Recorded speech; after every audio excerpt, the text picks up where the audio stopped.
What's up, guys? So I know my last video was a little bit heavy and kind of a somber topic, so I'm switching it up this week, and I want to talk about the importance of fitness and my journey and how I got back to feeling like myself.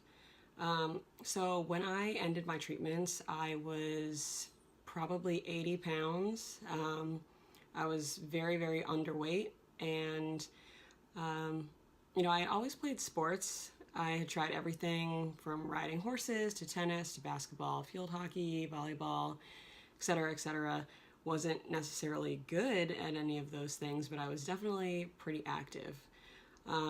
So obviously I had to take a year off because of my treatments, and once my treatments were finished, my doctors had told my parents and I that I was no longer allowed to play contact sports because the radiation had weakened the part of the bone that holds up your brain or something like that. Long story short, if I had gotten hit in the face, it could have collapsed and been a huge problem. So contact sports were out.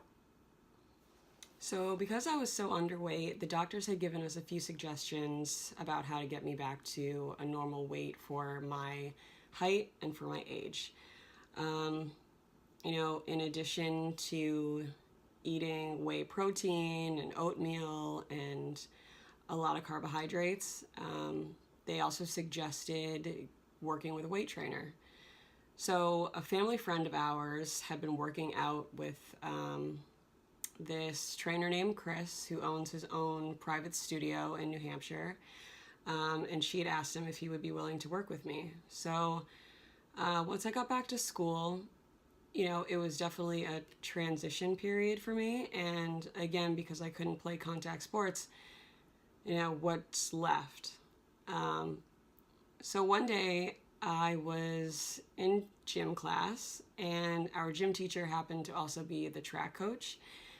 Now, I'm not that fast, but I remember one day he said, "All right, guys, line up. We're going to try something new."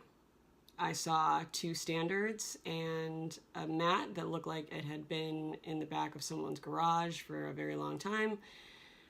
But anyways, he said, "This is high jump. Line up and jump over it." No direction. It was, the entire class, and I was one of the only ones to get over it. And I'm like, okay, this seems like it's cool. Let me try this. And I did a high jump from 7th grade through college. So in the 4 years that I worked out with Chris, my trainer, he helped me get from 80 pounds to 125 pounds when I left for college.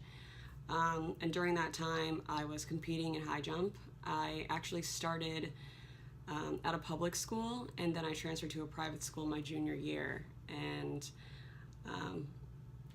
I did pretty well. I won 4 conference meets, and I have a state record. And the day after I broke the state record, I started getting full athletic scholarship offers. Everybody's journey is different.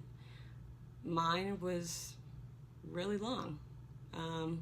I found something that I was good at, and I stuck with it.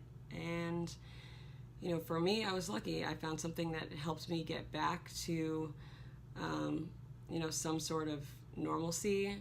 In addition to being physically more healthy, my mind was in a better place.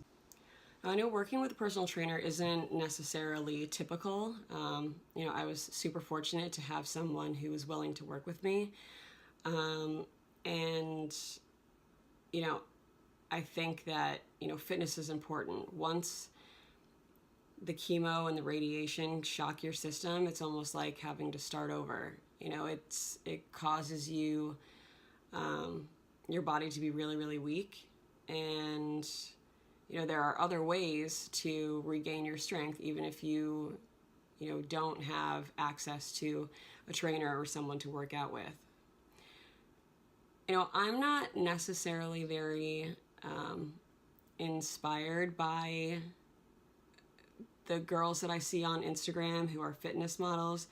Of course, the end goal is really nice, and I am not knocking anybody who chooses to do that, but I don't look like that when I'm in the gym.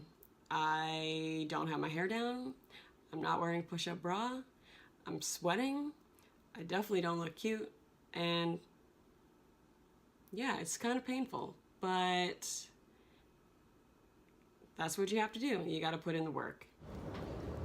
And with all that talk of staying focused and positive, I figured I would finish this week's video with me heading to the gym.